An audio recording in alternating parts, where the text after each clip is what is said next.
वेदांत परिभाषा। वेदांत परिभाषा ग्रंथ में पेज नंबर 79 देखिए न। ठीक है, तो कल 78 पेज पर ननु इत्यादि से नैयायिक ने शंका की थी।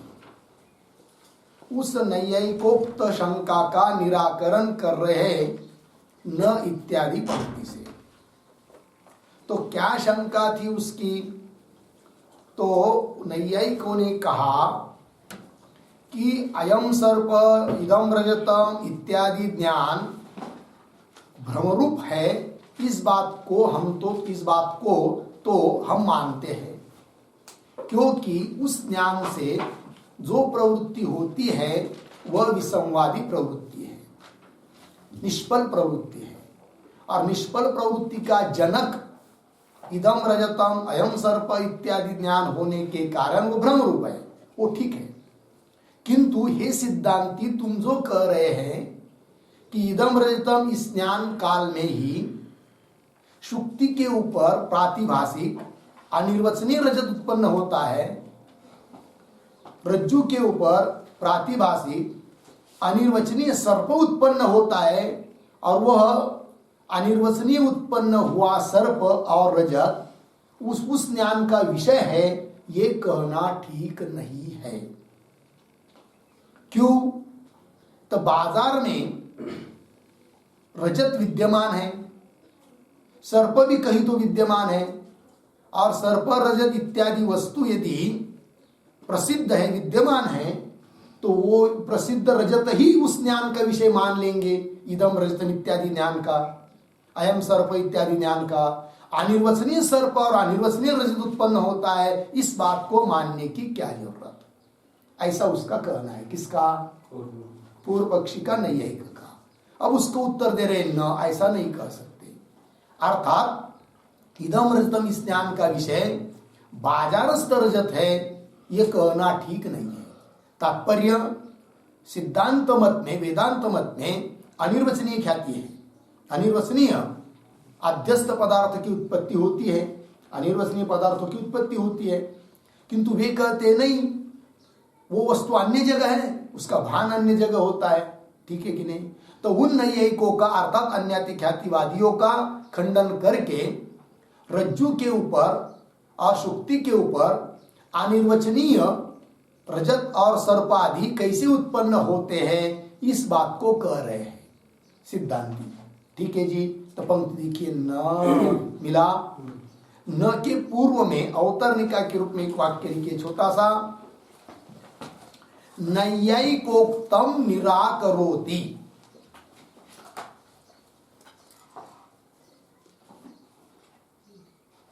नैयायिकोक्तम निराकरोति न इति।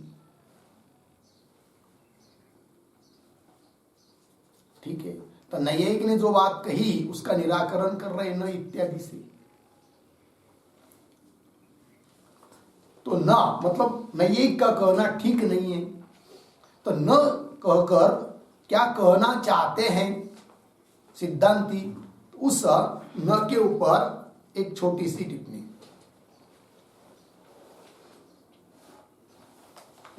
देखिए, देशांतरीय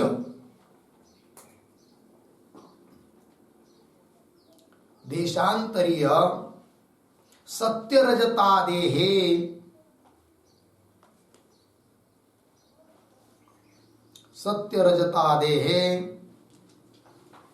भ्रम ज्ञान विषयत्वम,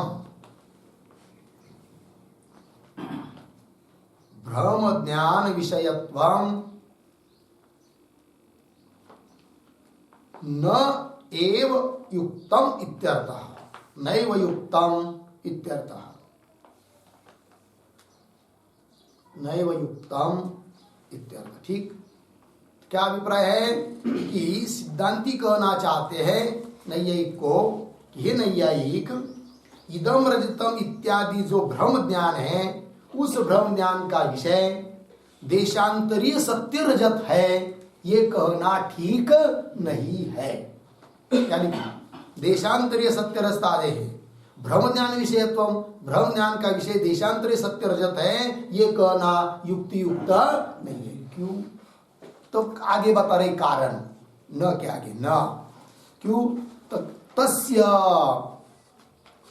असन्निकृष्टतया प्रत्यक्ष विषयत्व अयोगात, मिला पंक्ति, प्रत्यक्ष विषयत्व अयोगात, इसके बाद पूर्ण विराम दीजिए। नच से पहले, ठीक है। अब देखिए इस वाक्य का अर्थ, तस्य असन्निकृष्टतया, तस्य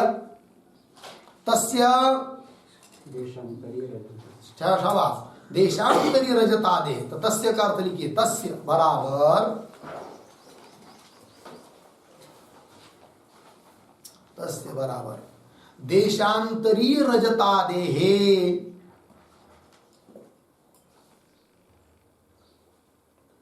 देशांतरीय रजतादे, पूर्ण विराम। आगे पद आया है मूल में असन्निकृष्टतया, उसका भी अर्थ लिखिए, असन्निकृष्टतया बराबर असन्निकृष्टतया बराबर इंद्रिय असंबद्धतया, इंद्रिया संबद्धतया, इंद्रिय असंबद्धतया, ठीक। चलिए भाई, अब मूल में अर्थ न, तस्य असन्निकृष्टतया, तस्य मतलब देशांतरी रजत, जिस रजत को विषय माना, मतलब इदम रजतम, इस ज्ञान का विषय देशांतरी रजत माना नहीं है ने, तो सिद्धांती कह रहे वो देशांतरीय रजत जो है, तस्य उसके साथ संबंध नहीं है, इंद्रियों का असन्निकृष्ट है, तस्य असन्निकृष्टतया, इंद्रिय के साथ उसका संबंध न होने के कारण प्रत्यक्ष विषयत्व आयोगा, प्रत्यक्ष ज्ञान का विषय, इदम रजतम इत्यादि प्रत्यक्ष ज्ञान का विषय देशांतरीय रजत नहीं हो सकता है, क्योंकि उसके साथ क्या नहीं है, इंद्रिय का संबंध ही नहीं है, सन्निकर्ष नहीं है, उसका कैसा प्रत्यक्ष होगा, जबकि आप प्रत्यक्ष हो रहा है इदम रजतम करके। अतः इदम रजतम, इस ज्ञान का विषय देशांतरीय रजत कहना ठीक नहीं है। क्यों? उसके साथ सन्निकर्ष नहीं है, अतः वो प्रत्यक्ष नहीं हो सकता। ये उत्तर दिया, लगा इतना? तो पंक्ति की, तस्य असन्निकृष्टतया प्रत्यक्ष विषयत्व अयोगात, अर्थ समझ में आया? अब ध्यान दीजिए, इस पर नैयायिक बोलेगा क्या? क्या बोलेगा नैयायिक? हे सिद्धांती, इदम रजतम, इस भ्रम ज्ञान का विषय हमने देशांतरी रजत माना है, किंतु तुम नहीं बोल रहे हो, और तुमने हेतु दिया। क्यों? कि उस देशांतरी रजत के साथ इंद्रिय का सन्निकर्ष नहीं है कि नहीं?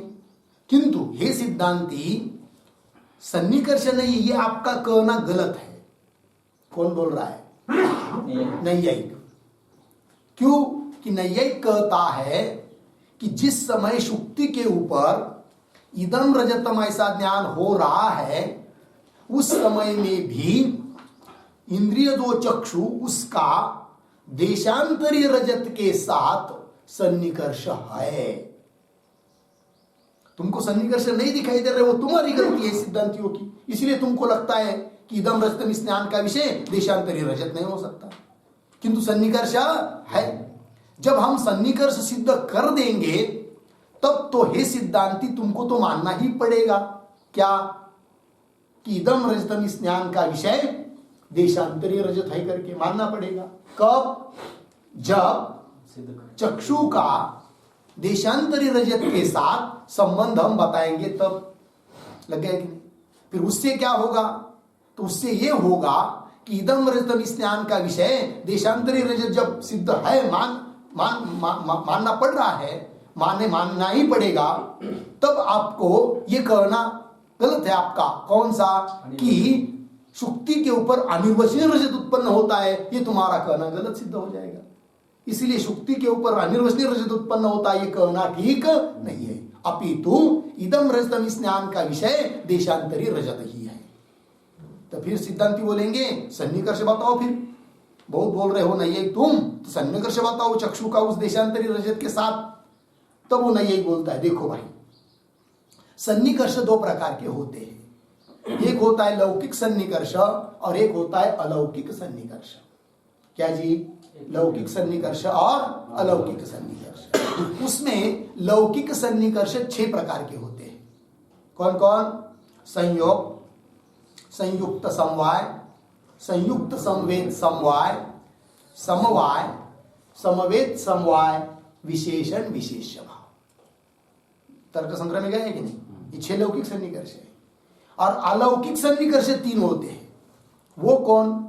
सामान्य लक्षणा, ज्ञान लक्षणा और योगज लक्षणा। योगज, ये 3 सन्निकर्ष होते हैं।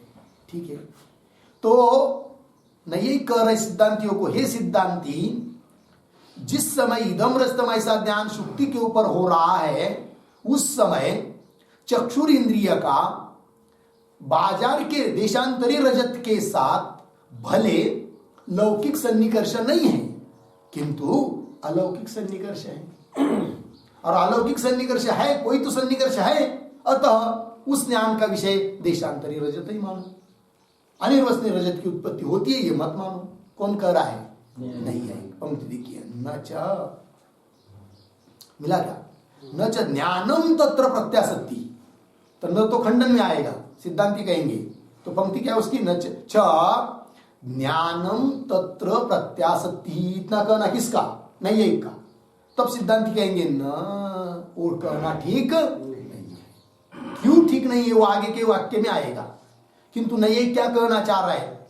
च ज्ञानम तत्र प्रत्यास, तत्र ज्ञानम प्रत्याशक्ति। कौन कहता है? नहीं है। तत्र ज्ञानम प्रत्याशक्ति। ज्ञानम, ज्ञानम मतलब क्या? ज्ञानम शब्द का अर्थ लिखिए ज्ञान लक्षणा। ज्ञान लक्षणा सन्निकर्ष। ज्ञानम शब्द का अर्थ यहां पर है ज्ञान लक्षणा सन्निकर्ष।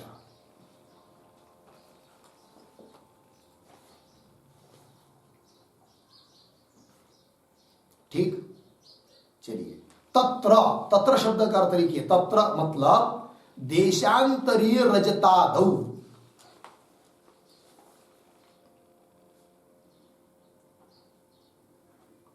देशांतरीय रजतादौ।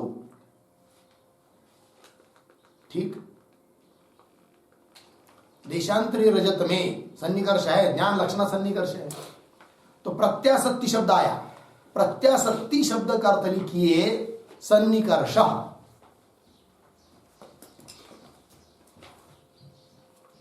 प्रत्याशक्ति मतलब सन्निकर्ष। अब देखो भाई, तो कह रहे क्या? तत्र ज्ञानम प्रत्याशक्ति। उस देशांतरी रजत में, रजत के साथ चक्षु का क्या? ज्ञान लक्षणा प्रत्याशक्ति अर्थात सन्निकर्ष है। ऐसा बोल रहे हैं कौन? नहीं है। उत्तर देंगे ना। अब उसके पहले नैयायिकों ने जो चक्षु का देशांतरी रजत के साथ ज्ञान लक्षणा सन्निकर्ष बताया, उसका स्वरूप क्या है वो भी समझना पड़ेगा। तो वो स्वरूप लिखिए। यहां पर ज्ञान लक्षणा सन्निकर्ष का स्वरूप क्या है वो लिखिए। लिखते हैं चक्षुषः, चक्षुषः देशांतरीय रजतेन सह, देशांतरीय रजतेन सह ज्ञान लक्षणा सन्निकर्षः, ज्ञान लक्षणा सन्निकर्षः अस्ति, अस्ति अर्धविराम। तस्य स्वरूपम, तस्य स्वरूपम तार्किकाः, तार्किकाः इत्थं कल्पयन्ति, इत्थं कल्पयन्ति बराबर स्वसंयुक्त, स्वसंयुक्त मन संयुक्त, स्वसंयुक्त मन संयुक्त आत्मसमवेत, आत्म समवेत ज्ञान विषयत्वम, आत्म समवेत ज्ञान विषयत्वम। ठीक, देखो भाई अर्थ। तो नैयायिक लोग क्या करते हैं, चक्षु का देशांतरी रजत के साथ ज्ञान लक्षणा सन्निकर्ष मानते हैं। अब उस ज्ञान लक्षणा सन्निकर्ष का स्वरूप क्या है तो बता रहे हैं, स्व संयुक्त मन संयुक्त आत्म समवेत ज्ञान विषयत्व, ये सन्निकर्ष है। बोलो एक बार सन्निकर्ष।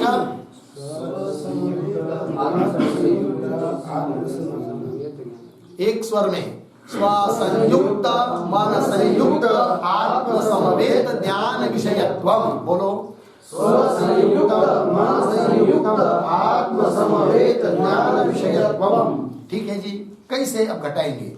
स्व शब्द से पकड़ेंगे चक्षु को, इसीलिए आप लिख के रख सकते कौंस में, स्व बराबर चक्षु। स्व से किसको लेंगे? चक्षु को। अब देखिए भाई, स्व मतलब चक्षु, तो स्व संयुक्त चक्षु संयुक्त, चक्षु के साथ संयोग, संयुक्त हुआ कौन? मन।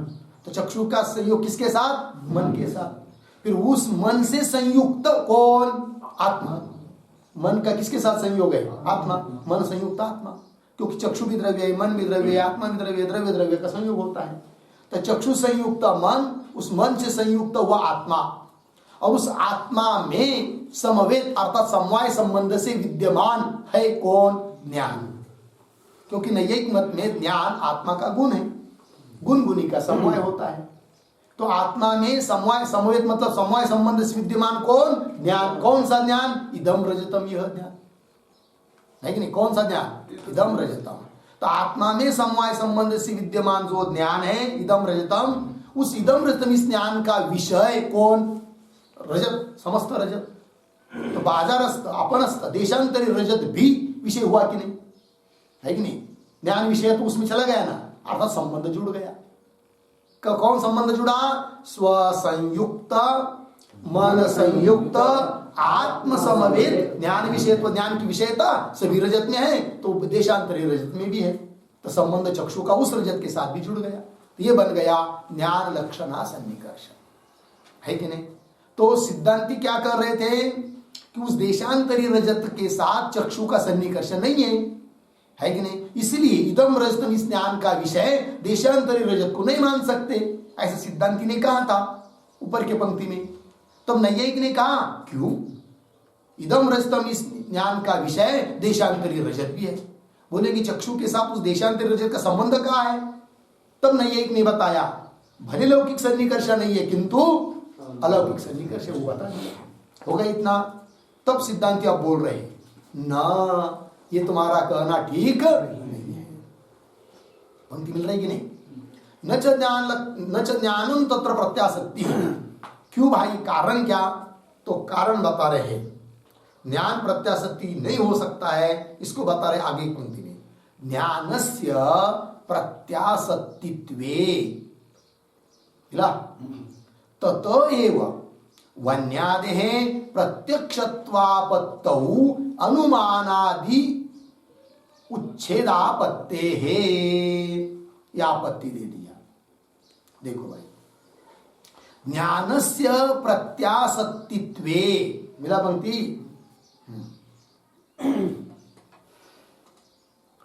ये जो पंक्ति आ रही है ज्ञानस्य प्रत्यासक्तित्वे है ना, तो उसके अवतरणिका के रूप में एक वाक्य लिखिए, तो बाद में भी आपको लगाने के लिए स्पष्ट होता है। देखिए, ज्ञानस्य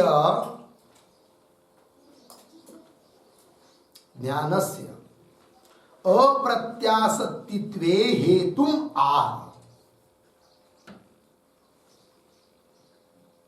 ज्ञानस्य अप्रत्यासक्तित्वे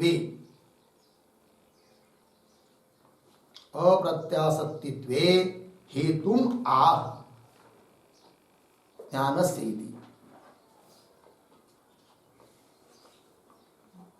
ठीक है, देखो भाई, मतलब ज्ञान प्रत्यासक्ति नहीं बन सकता, अप्रत्यासक्ति सन्निकर्ष नहीं हो सकता है। क्यों? उसके लिए कारण बता रहे हैं सिद्धांती। देखो भाई, ज्ञानस्य प्रत्यासक्तित्वे, प्रत्यासत्तित्वे शब्द आया ना, उसका अर्थ लिखिए सन्निकर्षत्वे। प्रत्यासत्तित्वे मतलब सन्निकर्षत्वे। अब पंक्ति देखिए, ज्ञान से प्रत्यासत्तित्वे मतलब ज्ञान लक्षणा भी कोई यदि सन्निकर्ष होगा तो प्रत्यासत्तित्वे सन्निकर्षत्वे सन्निकर्ष होगा तो क्या होगा? ततः एव। मिला पंक्ति? ततः एव। ततः एव मतलब क्या? ततः एव का अर्थ लिखिए, ततः एव बराबर ज्ञान लक्षण रूप अलौकिक सन्निकर्षात एव। ज्ञान लक्षणारूप अलौकिक सन्निकर्षात एव। ठीक है, चलो भाई। तत एव मतलब ज्ञान को यदि सन्निकर्ष मानोगे तो तत एव ज्ञान लक्षणारूप जो अलौकिक सन्निकर्ष उससे ही होगा क्या? वन्यादेहे प्रत्यक्षत्वापत्तो, वन्य का प्रत्यक्ष हो जाएगा। ठीक है, जब वन्य का प्रत्यक्ष हो जाएगा तो अनुमान करने की जरूरत नहीं पड़ेगी। पर्वतो वन्यमान, यहां पर पर्वत पर वन्य दिखाई देता है क्या? नहीं। इसलिए हम क्या करते हैं? उसकी अनुमिति, अनुमान प्रमाण से अनुमिति ज्ञान कर लेते हैं। किंतु अनुमान प्रमाण रहेगा ही नहीं, अनुमिति की जरूरत ही नहीं पड़ेगी, क्योंकि आपने क्या माना? ज्ञान लक्षणा सन्निकर्ष माना।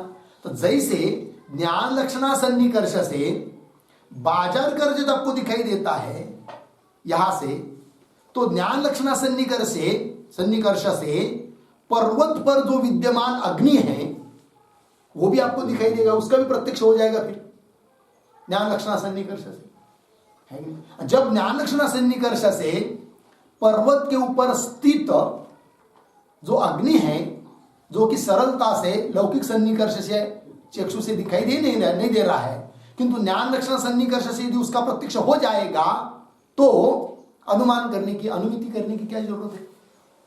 अनुमान का उच्छेद हो जाएगा। कब? ज्ञान लक्षण सन्निकर्ष मानोगे अतो ज्ञान लक्षण कोई सन्निकर्ष नहीं होता है, ये कह रहे हैं कौन? सिद्धांती। लगे अर्थ? पंक्ति देखिए, ज्ञानस्य प्रत्यासत्तित्वे ततः एव वन्यादेहे। वन्यादेह मतलब क्या? तो वन्यादेह के ऊपर एक शब्द अनुमिति विषय वन्यादेह। वन्य मतलब कौन सा वन्य लेना है? अनुमिति विषय वन्यादेह।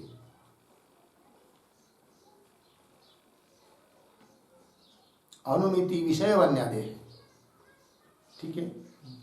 अनुमिति ज्ञान का विषय जो वन्यादिक माना गया है वो भी प्रत्यक्ष हो जाएगा। किससे? ज्ञान लक्षणा सन्निकर्ष से। वही तो ये वन्यादि प्रत्यक्षत्वापत्तौ मतलब प्रत्यक्षत्व की आपत्ति, प्रत्यक्षत्व की प्राप्ति हो जाएगी, प्रत्यक्ष हो जाएगा।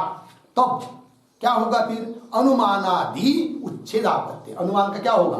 उच्छेद होगा, मतलब अनुमान प्रमाण व्यर्थ होगा, उसका काम ही नहीं रहेगा जब ज्ञान लक्षण सन्निकर्ष मानोगे तब। किंतु तुम्हारे नैयायिकों का तो अनुमान क्या है? प्राण है। श्रुति को तुम छोड़ सकते हो, अनुमान को नहीं। इतना अनुमान आपको प्यारा है? अतः तुमको अनुमान यदि मानना है तो ज्ञान लक्षण सन्निकर्ष मत मानो। अब जब ज्ञान लक्षण सन्निकर्ष नहीं मानोगे तो इदम रजतम, इस ज्ञान का विषय बाजार स्तरजत है, ये नहीं कह सकते। बाजार स्तरजत विषय नहीं हो रहा है उस ज्ञान का, इदम रजतम इस ज्ञान का, किंतु विषय के बिना ज्ञान होता नहीं है, अतः वहां पर अनिर्वचनीय ही रजत उत्पन्न होता है। ये सिद्धांति का कहना है। बात समझ में आई? चलिए भाई, ज्ञान से प्रत्यासत्तित्वे तत एव वन्यादेः प्रत्यक्षत्वापत्तौ अनुमानादि उच्छेदापत्ति। अनुमान का क्या होगा? उच्छेद होगा, नाश होगा, उसका मानना नहीं पड़ेगा। लग गया अर्थ? तो उच्छेदापत्ति है जो पंक्ति आई है उसके ऊपर एक टिप्पणी लिखते हैं, ठीक है? तो लिखते हैं भाई, इंद्रियेण सह अनुमेय वन्यादेः अनुमेय वन्यादेहे ज्ञान लक्षणा सन्निकर्ष सत्वात्, ज्ञान लक्षणा सन्निकर्ष सत्वात्, सन्निकर्ष सत्वात् प्रत्यक्षम एव स्यात्, प्रत्यक्षम एव स्यात्, अर्धविराम, न अनुमिति,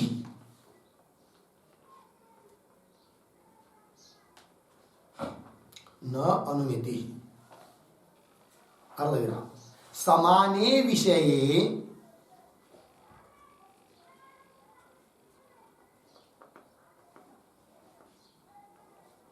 समाने विषये प्रत्यक्ष सामग्र्याः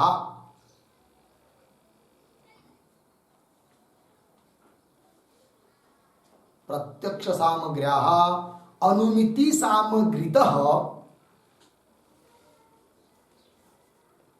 अनुमिति सामग्रितः बलवत्वात्, बलवत्वात् अनुमानादि उच्छेदापत्तेः, अनुमानादि उच्छेदापत्तेः,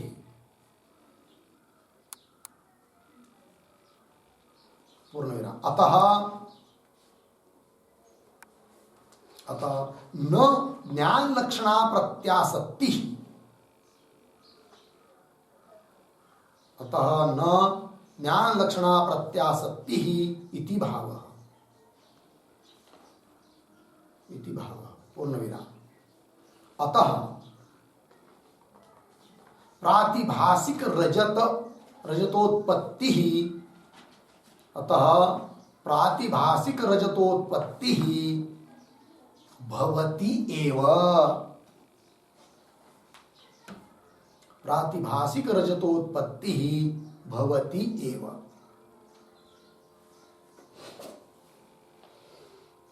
हो गया? चलो भाई अर्थ देखिए। अब जो ऊपर मूल में पंक्ति आई थी, तो अनुमानादि उच्छेदापत्य, अनुमान का उच्छेद होगा, इस सिद्धांत की नहीं कहा, बराबर। कदाचित नहीं यही कहेगा क्या अनुमान का क्यों उच्छेद करेंगे हम, ऐसा करो ना, ज्ञान लक्षणा प्रत्याशक्ति भी मान लो और अनुमान भी मान लेंगे, दोनों मानेंगे। तब उसके लिए अभी बता दिया कि नहीं, ऐसा नहीं होगा, क्योंकि जहां पर एक ही विषय है और एक ही विषय की दो सामग्री विद्यमान है, कौन कौन, प्रत्यक्ष ज्ञान की सामग्री भी विद्यमान है और अनुमान अनुमिति ज्ञान की सामग्री भी विद्यमान है, वहां पर कौन बलवान होती है, प्रत्यक्ष सामग्री बलवान होती है। और आप यदि ज्ञान लक्षणा सन्निकर्ष मानोगे, इसका मतलब प्रत्यक्ष ज्ञान की सामग्री विद्यमान है, तब तो वही ज्ञान होगा, अनुमान होगा ही नहीं, अनुमान अनुमिति ज्ञान होगा ही नहीं, अतः अनुमिति का अनुमान का उच्छेद होगा, ये कहना है। लग गया अर्थ? दोनों नहीं कह सकते। वही अर्थ देखिए टिप्पणी का, इंद्रिय न स, इंद्रियों के साथ, अनुमेय वन्यादि, अनुमिति का विषय जो वन्यादि, उनका ज्ञान लक्षणा सन्निकर्ष नैयायिक की दृष्टि से क्या है, इंद्रिय के साथ वन्नी के, इंद्रिय के साथ वन्नी का क्या है, ज्ञान लक्षणा सन्निकर्ष मानते हैं वो सब जगह। तो ज्ञान लक्षण सन्निकर्ष सत्वात् प्रत्यक्षमेव स्यात्, तब तो क्या होना चाहिए, वन्नी का प्रत्यक्ष ही होना चाहिए, अनुमिति नहीं। क्यों, बता रहे आगे। न अनुमिति क्यों, समाने विषये, समाने विषय मतलब एक ही विषय की दो प्रकार की सामग्री विद्यमान है, एक ही विषय को, विषय है ना, एक विषय का ज्ञान होने के लिए प्रत्यक्ष ज्ञान अनुमिति ज्ञान दोनों की सामग्री जब विद्यमान रहती है, तब उन दोनों में बलवान होती है कौन, प्रत्यक्ष सामग्री। पंक्ति की समाने विषय प्रत्यक्ष सामग्र्याः बलवत्वा, किससे, अनुमिति सामग्रीतः, अनुमिति सामग्री की अपेक्षा प्रत्यक्ष सामग्री बलवान होती है कि नहीं। अब देखिए पर्वत दिखाई दे रहा है कि नहीं, वन्य नहीं दिखाई दे रहा है, पर्वत दिखाई दे रहा है, तो बोलेंगे नहीं नहीं पर्वत तो दिखाई दे रहा है, तो भी अनुमान कर लेंगे, ऐसा कहीं होता है क्या, नहीं। क्यों, जब प्रत्यक्ष दिखाई दे रहा है, प्रत्यक्ष ज्ञान हुआ, तो अनुमिति कोई करता ही नहीं है। लग गया कि नहीं। तो प्रत्यक्ष सामग्री क्या होती है? बलवान। तो क्या होगा फिर? ऐसा होने से वन्नी का ज्ञान भी प्रत्यक्ष ही हो जाएगा, तो अनुमिति कोई करेगा ही नहीं, तो अनुमान का उच्छेद हो जाएगा। वही कह रहे अनुमान आदि उच्छेद आपत्ति है, किंतु ये तो अनुमान का उच्छेद होना इष्ट नहीं है नैयिक को। इसलिए हे नैयिक बाबा, तू अनुमान को मानता है ना, तब ज्ञान लक्षणा सन्निकर्ष को मत मान। वही कहे अतः, वही कर रहे अतः न ज्ञान लक्षणा प्रत्याशक्ति, ज्ञान लक्षणा कोई प्रत्याशक्ति नहीं है। और ज्ञान लक्षणा प्रत्याशक्ति होती तब इदम रजतम, यह ज्ञान होते समय बाजार का रजत उस ज्ञान का विषय है, ये मान पाते कब? बोलते जाओ। ज्ञान लक्षणा प्रत्याशक्ति होती तब, किंतु ज्ञान लक्षणा प्रत्याशक्ति का क्या कर दिया? खंडन कर दिया। अतः इदम रजतम, इस ज्ञान का विषय देशांतरी रजत हो सकता है क्या? नहीं हो सकता है। और ज्ञान के बिना वस्तु का ज्ञान वस्तु के बिना ज्ञान होता नहीं है कि नहीं? तो ज्ञान तो हो रहा है इदम रजतम, इसका मतलब वह वस्तु है, और बाजार की वस्तु संभव नहीं है, वस्तु के बिना ज्ञान होता नहीं है। अतः वहां पर अनिर्वचनीय रजत ही उत्पन्न होता है। तो सिद्धि कर दिया अनिर्वचनीय रजत उत्पन्न होता है करके, लग गया? चलिए, अतः प्रातिभाषिक रजतोत्पत्ति भवति एवं, मिल गया? तो चलिए भाई, तो नैयिक का खंडन करके प्रातिभाषिक रजत उत्पन्न होता ही है, इस बात की सिद्धि हो गई, लग गया? अब इस पर पुनः आक्षेप कर रहा है कौन? पूर्व पक्षी। क्या? देखिए, ननु मिला पंक्ति, ननु रजतोत्पादका नाम रजत अवयवानाम अभावे सुक्तौ कथम तव अपि रजतम उत्पद्यते इति चेत, ये शंका ग्रंथ है पूर्व पक्षी का, ठीक है ना? तो ये जो पंक्ति आ रही है ननु, इसके उत्तर निकाय के रूप में एक वाक्य लिखी छोटा। प्रातिभाषिकस्य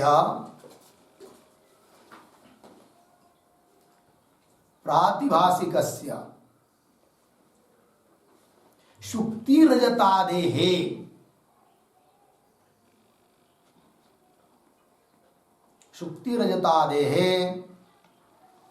तत्कालोत्पत्तिम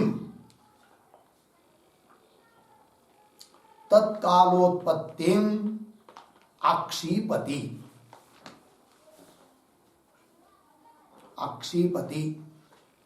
ननु इति।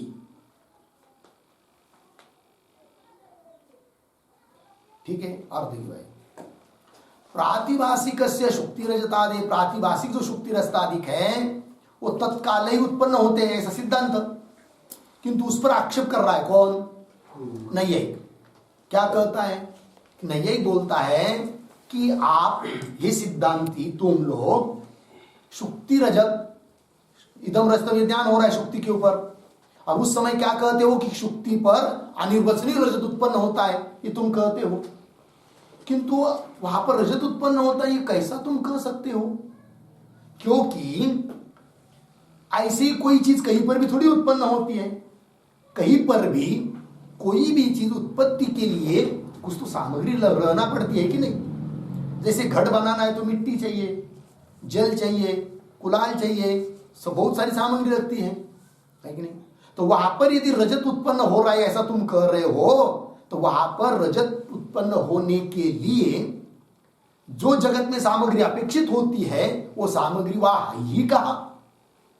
कौन कह रहा है? नहीं यही। और यदि सामग्री है नहीं तो कैसा तुम कह रहे हो कि अनिर्वचनीय मतलब रजत उत्पन्न होता है वहां पर? ये कैसा तुम कह सकते हो? कौन बोल रहा है? नहीं यही। तो वेदांती पूछेंगे फिर नहीं यही को, क्या सामग्री लगती है रजत उत्पत्ति के लिए? तो वो कहता है रजत उत्पत्ति के लिए रजत के अवयव चाहिए, वहां तो रजत के अवयव है ही नहीं, तो कैसा रजत उत्पन्न होगा?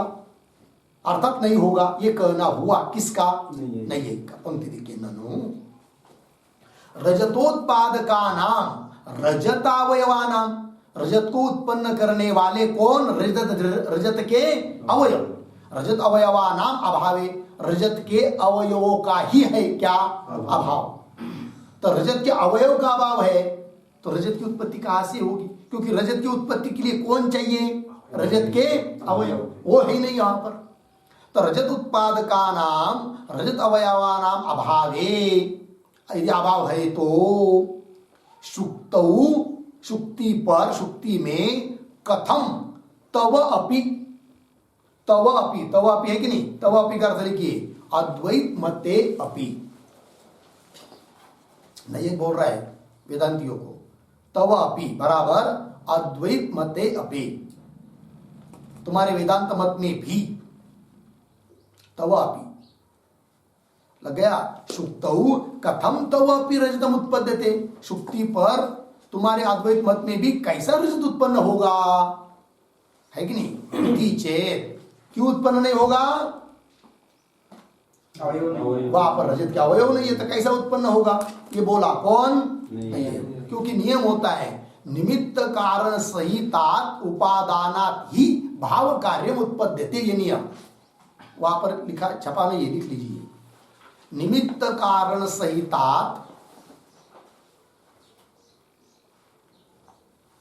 निमित्त कारण सहितात उपादानात, उपादानात ही भाव कार्यम उत्पद्यते, ही भाव कार्यम उत्पद्यते। ठीक, ये नियम है। निमित्त कारण सहित उपादान कारण से ही भाव कार्य की उत्पत्ति होती है। जैसे घट भाव कार्य है बराबर, तो उपादान कौन चाहिए? मिट्टी चाहिए। केवल मिट्टी ही नहीं, निमित्त कारण भी चाहिए, दंड, चक्र, कुलाल। तो निमित्त कारण सहित जब उपादान कारण रहता है तो उससे भाव कार्य उत्पन्न होता है। और यहां पर शुक्ति के ऊपर रजत की उत्पत्ति तुम मान रहे हो, तो रजत भी भाव कार्य है, तो उसके लिए उपादान कारण रजत के अवयव वहां है नहीं है, निमित्त कारण भी नहीं है, तो कैसे तुम रजत की उत्पत्ति मानते हो? ये कहना हुआ किसका? नहीं है इनका। तब उत्तर दे रहे आगे की पंक्ति में, उच्चते, मिला पंक्ति, कौन कह रहे? सिद्धांति कह रहे। क्या? उच्चते, उच्चते मतलब शुक्ति के ऊपर रजत जो उत्पन्न हो रहा है वहां के लिए सामग्री नहीं है, ये तुम नहीं है बोल रहे हो, किंतु हम कहते क्या? सामग्री है, अतः रजत उत्पन्न हो जाता है। ये कहना है किसका? सिद्धांतियों का। तब नहीं पूछेगा सामग्री है वहां पर? हाँ हाँ है, तो कौन सामग्री दिखाओ? तब सिद्धांति करे, अरे नैयायिक, व्यवहार में लौकिक रजत उत्पन्न होने के लिए जो लौकिक सामग्री लगती है वो वहां पर नहीं है, किंतु बिल्कुल ही सामग्री नहीं है, ये बात नहीं है। फिर कौन सामग्री है तो वो बताएंगे। फिर वहां पर क्यों अलग सामग्री? इसलिए कि वो जो रजत है वो बाजार के रजत से विलक्षण है, शुक्ति के ऊपर का रजत। इसलिए बाजार का जो व्यवहारिक रजत है लौकिक, उसकी सामग्री अलग, और शुक्ति के ऊपर जो रजत उत्पन्न हो रहा है उसकी सामग्री अलग। फिर कौन सामग्री है तो बताएंगे। तो देखिए, उच्चते, ये पंक्ति आ रही कि नहीं? उसके पूर्व में अवतरणिका के रूप में एक वाक्य लिखते हैं, शुक्ति रजत स्थले,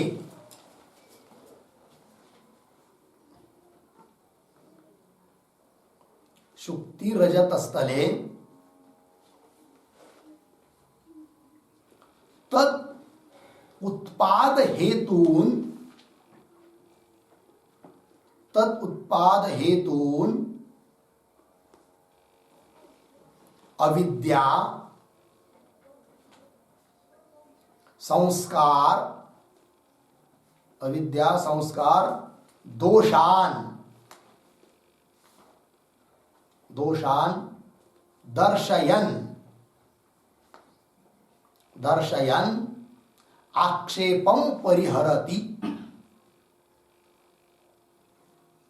आक्षेपम परिहरति उच्यते इति। उच्यते इति। ठीक है, देखो भाई, तो सिद्धांती बता रहे क्या, शुक्ति रजत स्थल में तद उत्पाद हेतुन, उस रजत की उत्पत्ति के लिए कारण अविद्या है, संस्कार है, दोष है, इन सभी सामग्री को दिखाते हुए उस नैयिक के आक्षेप का, शंका का परिहार कर रहे हैं। कौन? सिद्धांती। उच्चते इत्यादि पंक्ति से।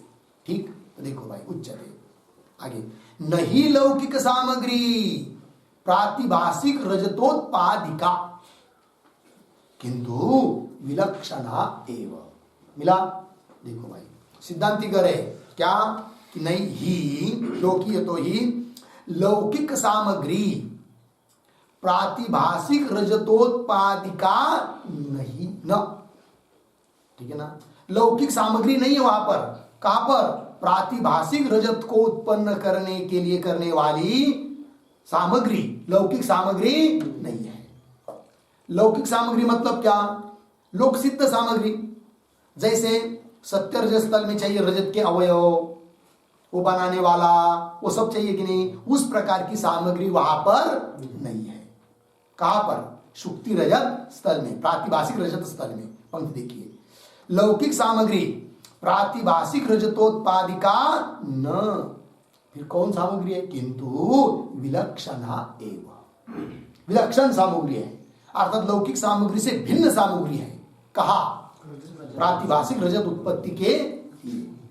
तो बोलेंगे भाई क्यों लौकिक सामग्री क्यों नहीं, विलक्षण सामग्री क्यों? तो उसके लिए एक टिप्पणी लिखते हैं, विलक्षणा एव, इसके ऊपर सत्य रजतापेक्षया, सत्य रजतापेक्षया, सत्य रजतापेक्षया शुक्ति रजतादेहे विलक्षणत्वात्,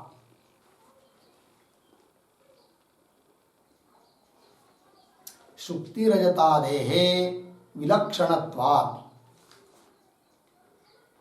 विलक्षणत्वात्। ठीक, आगे अर्धविराम, तत्कारणेन अपि, तत्कारणेन अपि विलक्षणेन भवितव्यम्, विलक्षणेन भवितव्यम्, भवितव्यम्। अर्धविराम, एकस्मात्, एकस्मात् एक जातीयात्, एक जातीयात् कारणात्, कारणात् विजातीय कार्योत्पत्तेः, विजातीय कार्योत्पत्तेः अनभ्युपगमात्,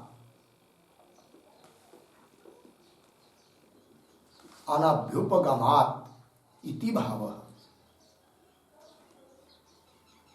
अनभ्युपगमात् इति भावः। ठीक, देखो भाई अर्थ, तो सत्य रजत अपेक्षया शुक्ति रजतादि विलक्षणत्वात्, सत्य रजत और शुक्ति का, शुक्ति रजत, उन दोनों में विलक्षणता है कि नहीं, भिन्नता है कि नहीं? क्योंकि सत्य रजत के क्या अलंकार बना सकते हैं व्यवहारिक रजत से, किंतु शुक्ति पर प्रतीत जो रजत है उससे कोई अलंकार आदि बना सकते हैं क्या? नहीं, विलक्षण है। तो कार्य ही विलक्षण होने से उसका कारण भी क्या होना चाहिए? विलक्षण नहीं होना चाहिए, भिन्न भिन्न ही होना चाहिए। इसलिए शुक्ति के ऊपर जो रजत उत्पन्न हो रहा है उसकी सामग्री लौकिक सामग्री नहीं है, विलक्षण सामग्री है। मिला? पंक्ति देखिए, सत्य रजत अपेक्षा शुक्ति रजतादि विलक्षणत्वात्, विलक्षण होने से, तत्कारणेन अपि, उनका कारण भी विलक्षण ही होना योग्य है, तत्कारणेन अपि विलक्षणेन भवितव्यम्। क्यों? आगे दिया, एकस्मात् एक जातीयात् कारणात्, ये कई प्रकार का कारण है, एक जाति है, उस कारण से भिन्न भिन्न कार्य उत्पन्न हो सकता है क्या? नहीं हो सकता है। ठीक है ना, मिट्टी है और मिट्टी से घट उत्पन्न होता है, बराबर? बोलेंगे हो बराबर है, कोई हद करती, बोलेंगे पट, पट कहां से उत्पन्न हुआ? उसी मिट्टी से तो उत्पन्न हुआ पट। अच्छा, फिर ये सुवर्ण का अलंकार ये कहां से? अरे उसी मिट्टी से सोने का अलंकार भी बन गया। ये हो सकता है क्या? एक ही कारण से, एक जातीय कारण से विजातीय कार्य की उत्पत्ति होती नहीं है। यदि कार्य विलक्षण है तो जरूर उसका कारण भी विलक्षण ही होना चाहिए।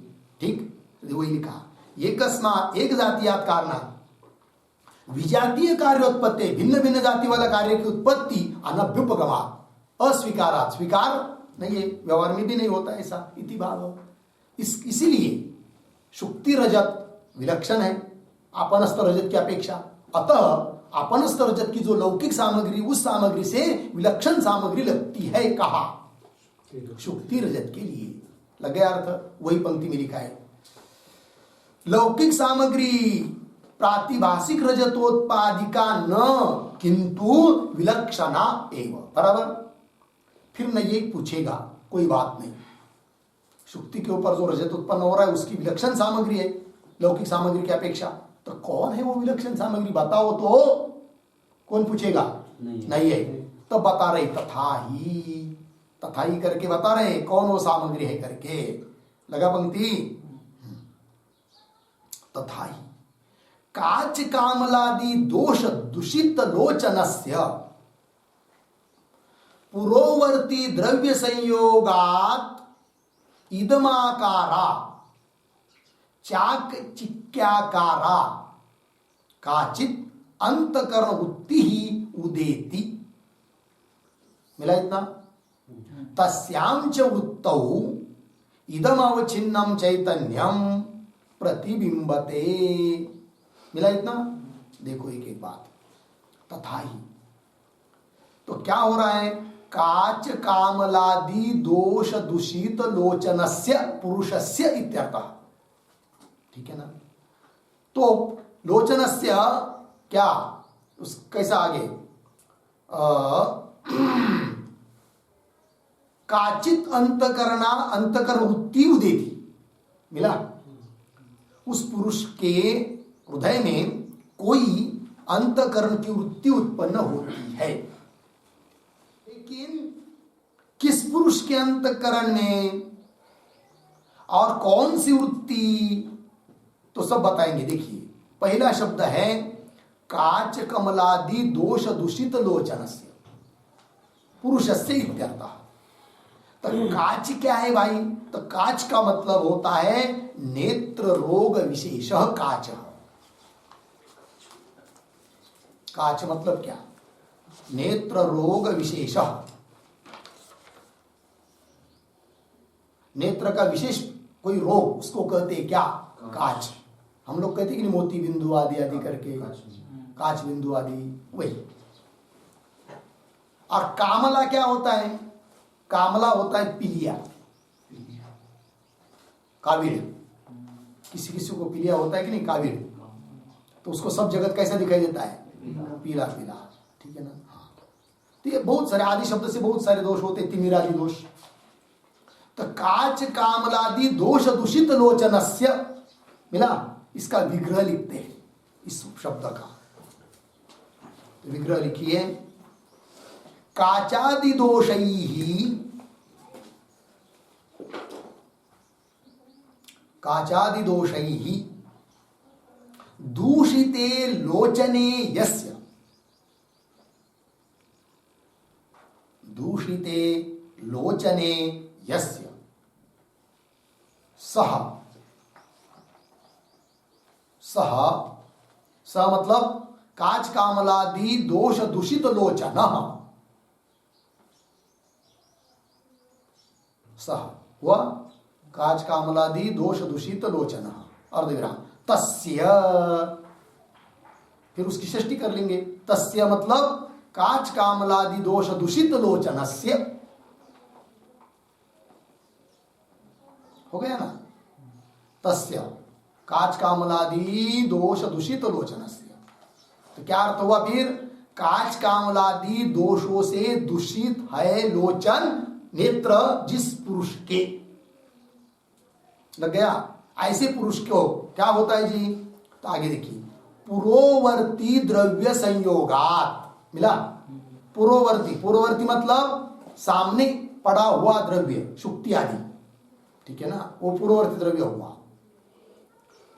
तो पुरोवर्ती द्रव्य संयोगात मतलब अधिष्ठान शुक्ति इंद्रिय संबंधात, उस शुक्ति के साथ नेत्र का क्या हुआ?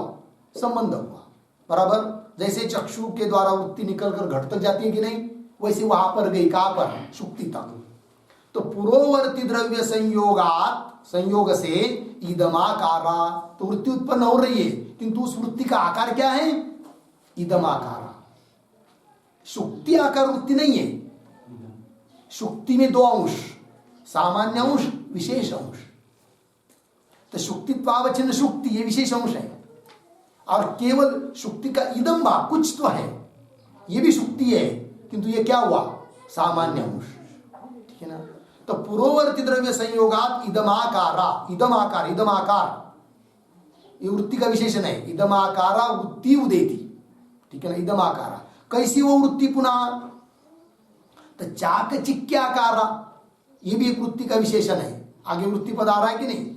तो चाकचिक्याकारा, चाकचिक्याकारा का अर्थ लिखिए सादृश्याकारा। चाकचिक्याकारा मतलब सादृश्याकारा, क्योंकि चाकचिक्याकारा सादृश्याकारा मतलब शुक्ति और रजत, इन दोनों में क्या है? चाकचिक्य सादृश्य है, चकचकितपना। शुक्ति भी चमकती है, रजत भी चमकता है, तो चाकचिक्य है कि इन दोनों में? तो सादृश्य है। तो देखो भाई, तो पुरोवर्ती द्रव्य संयोगात इदमाकारा चाकचिक्याकारा काचित मतलब कोई, तो अंतकरण वृत्ति उदेति। काचित मतलब कोई, क्या? कुछ तो अंतकरण की वृत्ति उत्पन्न हो रही है। तो अंतकरण वृत्ति ही उदेति, कस्य अंतकरण वृत्ति ही? कांच कामलादि दोष दूषित लोचनस्य, ऐसे पुरुष के अंतकरण की वृत्ति उत्पन्न होती है।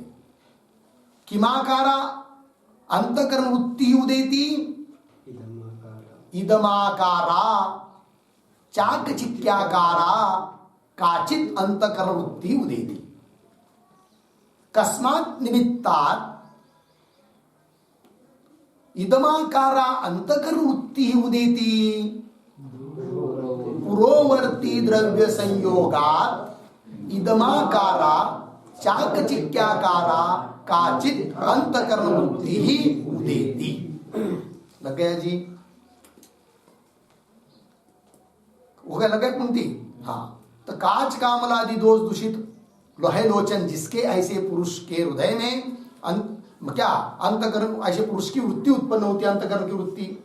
हाँ, आगे चलिए। तस्याम च वृत्तौ, तो वृत्ति तो उत्पन्न हो गई, इदमाकार वृत्ति, कुछ तो है ऐसी वृत्ति। तस्याम वृत्तौ, उस वृत्ति में क्या होता है? इदमावचिन्नम चैतन्यम प्रतिबिंबते। इदम पदार्थ तो सामने वाला है, उसमें भी चैतन्य है। तो इदमावचिन्न चैतन्य प्रतिबिंबित हो रहा है किसमें?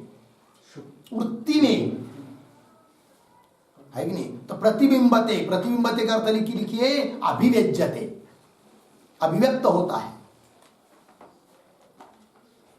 प्रतिबिंबते मतलब अभिव्यज्यते।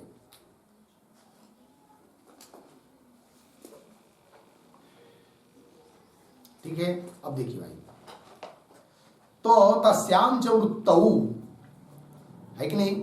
उस वृत्ति में, जैसे ध्यान दीजिए, चक्षु के द्वारा वृत्ति निकलकर घट तक गई, घटाकार हुई। तो घटाकार वृत्ति होने के बाद होता क्या है?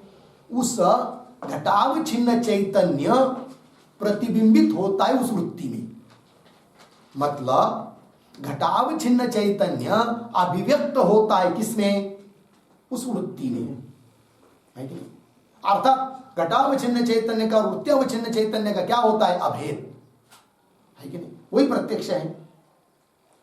उसी प्रकार यहां पर भी जिसके नेत्र में दोष है, ऐसे पुरुष के अंतःकरण की वृत्ति चक्षु के द्वारा निकलकर पुरोवर्ती सामने पड़ी हुई जो शुक्ति वहां तक गई, किंतु कुछ दोष होने के कारण शुक्ति के आकार वृत्ति नहीं हुई, अपितु इदमाकार वृत्ति हुई।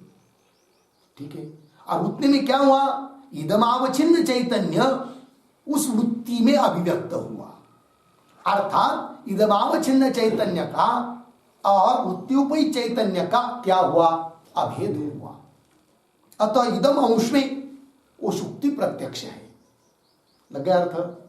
और प्रमा है, प्रमाणु प्रत्यक्ष है, लग गया अर्थ? रजत भी प्रत्यक्ष है किंतु वो प्रमा नहीं है। ठीक है ना, तो बताएंगे आगे। तो चलिए, तो काचित अंतकरण वृत्ति उदेति तस्यांच वृत्तौ उस वृत्ति में इदमावचिन्नम चैतन्यम प्रतिबिंबते। लग गया कि नहीं? प्रतिबिंबते मतलब अभिव्यज्यते।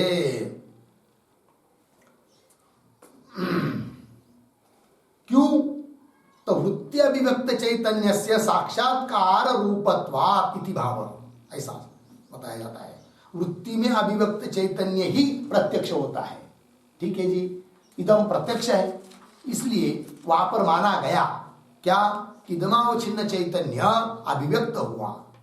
किसमें? वृत्ति में, क्योंकि वृत्ति में वृत्ति अभिव्यक्त चैतन्य ही साक्षात्कार होता है, वो प्रत्यक्ष होता है। चलिए आगे, प्रतिबिंबते। आगे, तत्र पूर्वोक्त रीत्या, क्या लिखा है? तत्र पूर्वोक्त रीत्या वृत्तेः निर्गमनेन इदमावचिन्नं चैतन्यम अर्धविराम, वृत्त्यवचिन्नं चैतन्यम अर्धविराम, प्रमातृ चैतन्यम च अभिन्नम भवति। ठीक है, देखो भैया, तत्र, तत्र पद आया कि नहीं? तत्र का अर्थ लिखिए, तत्र मतलब तादृश स्थले, तत्र बराबर तादृश स्थले मतलब अभी ऊपर जो बताया कि नहीं, वृत्ति गई, इदमाकार हुई और इदमावचिन्न चैतन्य वृत्ति में अभिव्यक्त हुआ, ऐसे स्थल में तत्र पूर्वोक्त रीत्या, जैसे पीछे कहा था कि नहीं, अंतकरणावचिन्न चैतन्य प्रमातृ चैतन्य, वृत्त्यावचिन्न चैतन्य प्रमाण चैतन्य, घटावचिन्न चैतन्य वो विषय चैतन्य, ऐसा बताया था कि नहीं? उस प्रकार पूर्वोक्त रीत्या वृत्तेः निर्गमनेन, वृत्तेः, वृत्ते मतलब इदमाकार वृत्तेः, वो वृत्ति का निर्गमन हुआ, कहाँ तक? इदम पदार्थ तक, शुक्ति तक। तो वृत्तेः निर्गमनेन, निर्गमनेन मतलब क्या? तो निर्गमनेन ऊपर एक शब्द, विषय देश प्राप्तौ इति शेषः, विषय देश प्राप्तौ इति शेषः, मतलब वृत्ति का निर्गमन हुआ, बाहर गई और विषय देश को प्राप्त हुई, वो वृत्ति इदम को प्राप्त हुई। तो देखिए भाई, तत्र पूर्वोक्त रीत्या वृत्ते निर्गमनेन क्या होता है फिर? इदम अवचिन्न चैतन्य है कि नहीं? वृत्ति बाहर जाने के पहले इदम अवचिन्न चैतन्य अलग था और वृत्ति अवचिन्न चैतन्य अलग था, किंतु अब वृत्ति बाहर गई, इदमाकार हुई, अब इदमावचिन्न चैतन्य, उसका आभेद हुआ किसके साथ? वृत्त्यावचिन्न चैतन्य के साथ, और उसका आभेद है किसके साथ? अंतकरणावचिन्न चैतन्य के साथ, प्रमातृ चैतन्य के साथ। तो तीनों चैतन्य का क्या हुआ? अभेद, वही लिख रहे हैं। निर्गमनेन इदमावचिन्नं चैतन्यम वृत्त्यावचिन्नं चैतन्यम, मिला पंक्ति? वृत्त्यावचिन्नं चैतन्यम और प्रमातृ चैतन्यम च अभिन्नम भवति, अभिन्न हो जाता है। लग गया अर्थ? फिर अभिन्न होने से क्या होता है? तो अभिन्नम भवति, ये जो भवति आया कि नहीं, अभिन्नम भवति, उसके ऊपर एक वाक्य, ततः च विषयावचिन्न चैतन्य, विषयावचिन्न चैतन्य वृत्त्यावचिन्न चैतन्य, वृत्त्यावचिन्न चैतन्य प्रमातृ चैतन्यानाम, प्रमातृ चैतन्यानाम अभेदे, अभेदे अधिष्ठान सामान्यस्य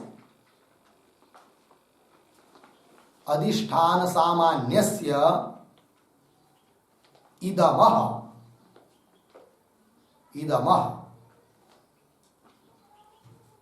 अर्धविराम तद विषयक ज्ञानस्य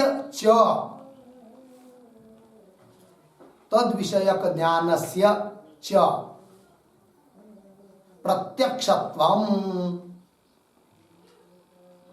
प्रत्यक्षत्वं संपद्यते इति भावः। प्रत्यक्षत्वं संपद्यते इति भावः। ठीक, देखो भाई अर्थ।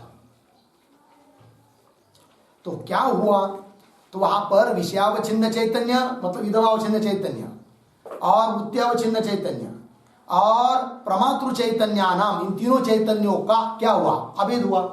और अभेदे सत्य, अभेद होने से क्या हुआ, फिर अधिष्ठान सामान्य से इदम, अधिष्ठान जो शुक्ति उसका सामान्य अंश कौन, इदम, तो अधिष्ठान सामान्य से इदम का, और तद विषयक ज्ञानस्य, तद विषयक इदम विषयक ज्ञानस्य, इदम है विषय जिस ज्ञान का, उस ज्ञान का भी क्या हुआ, प्रत्यक्ष, मतलब दोनों का प्रत्यक्ष हुआ वहां पर, इदम रूप विषय का भी प्रत्यक्ष और उस इदम रूप विषय को है कि नहीं विषय करने वाला जो ज्ञान वो भी प्रत्यक्ष है, क्योंकि तीनों चैतन्य का क्या हुआ है, अभेद। पंक्ति देखिए, तो अधिष्ठान सामान्य से इदम तद विषयक ज्ञानस्य च प्रत्यक्षत्वं संपद्यते, प्रत्यक्ष हो गया, मतलब अंतकरण की वृत्ति बाहर गई, इदम के आकार हुई, तब इदमावच्छिन्न चैतन्य का, वृत्त्यावच्छिन्न चैतन्य का और अंतकरणावच्छिन्न चैतन्य का, प्रमातृ चैतन्य का अभेद हो जाने से वहां पर इदम का भी प्रत्यक्ष है